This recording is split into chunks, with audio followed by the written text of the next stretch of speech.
This video was recorded earlier. Any reference that is made to classroom activities and things should be referenced to your own home setting.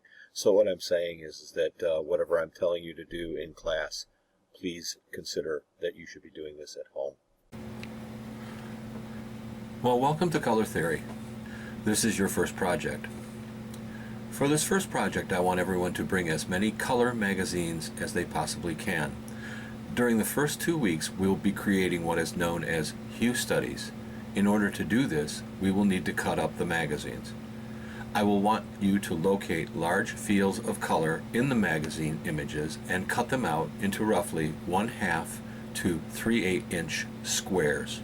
Then you will create 3 primary color hue studies. You will construct your hue study like this. I advise you to keep your color swatches in envelopes so that you can work on this in places other than this classroom. It's a very time-consuming project.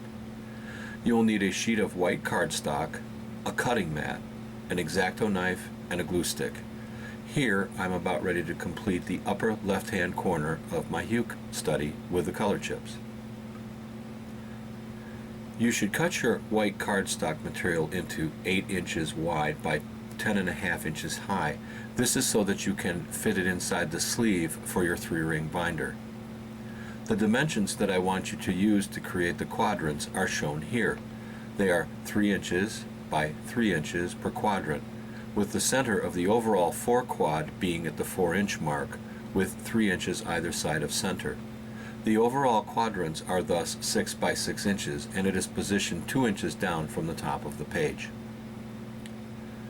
Your finished hue study will look like this blue example shown here. Notice that we have 4 quadrants and that the color, the hues, are associated with one another by value. The darkest value is in the upper left-hand corner and the lightest in the lower right. The next darkest to the upper right and the second lightest to the lower left. Please note that I'm not specifically asking you to locate hues of exact or precise value to position inside of each individual quadrant. I simply want you to come close. The idea is so that when these quadrants are completed, you will have an overall sense of specific value. This is the way that we are going to train your eye to begin to look at color. You will be creating 3 of these, 1 for each representing of the primary colors, 1 for blue, 1 for red, and 1 for yellow.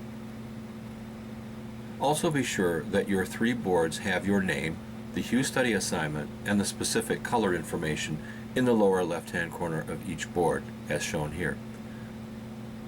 This project will be due in about 2 weeks,